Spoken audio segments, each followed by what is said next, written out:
Helen Fleet was walking her dogs through Whorlbury Woods near Weston-super-Mare when she was stabbed 10 times.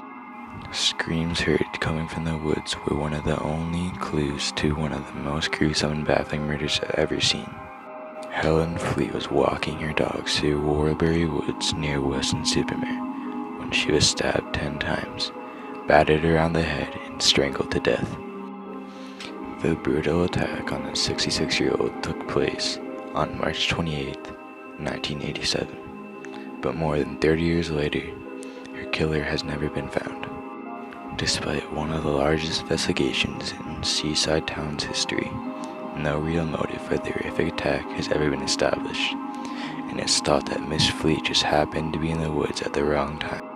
Helen Fleet, who lived with her younger sister, Betty Brough, in Osborne Road, had been out walking with 2 dogs that Saturday when screams were heard at around 12:20 p.m.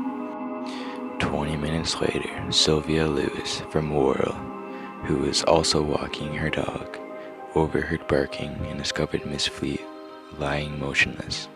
Sylvia Lewis, who was friends with Helen Fleet, ran to the nearest house on Whorlbury Hill Road for help.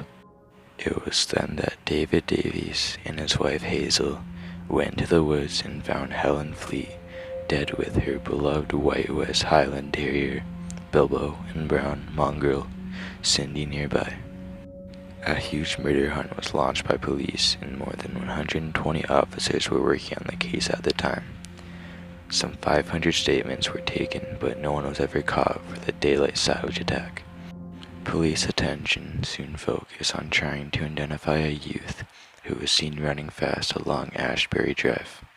Detectives thought he may be the same person who was seen rushing down nearby Farm Road toward Milton Road, carrying a yellow hard hat or crash helmet.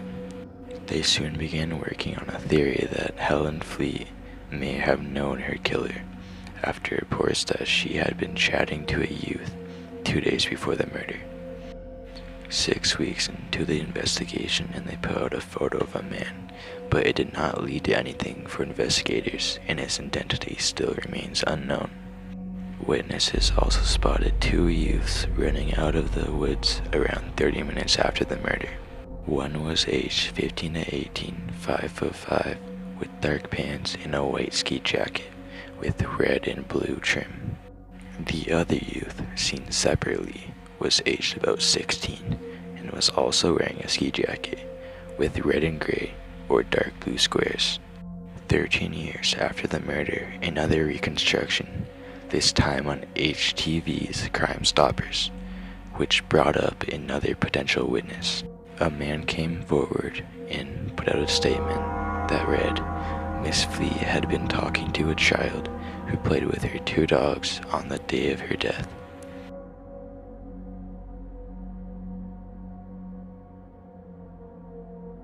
All of the witness statements involved children, which makes me believe it is one of them.